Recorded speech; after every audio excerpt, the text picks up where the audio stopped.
Nehemiah, rebuilding the wall in Jerusalem. Nehemiah was a Jew who lived in Persia. He was the king's trusted servant. One day, Nehemiah heard that the Jews in Jerusalem were suffering. The walls protecting Jerusalem were destroyed and had never been rebuilt. Jerusalem was in danger. Nehemiah fasted and prayed for the Lord's help. The king asked Nehemiah why he was so sad. He told the king about the danger in Jerusalem. The king said he could help. Nehemiah asked to go to Jerusalem and rebuild the wall.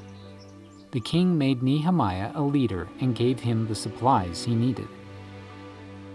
Nehemiah and the Jews started to rebuild Jerusalem's walls, but their enemies made fun of them and tried to stop them.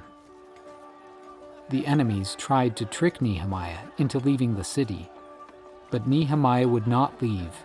He trusted the Lord. He was doing a great work. Nehemiah told his people not to be scared. They placed guards at the wall to keep it safe.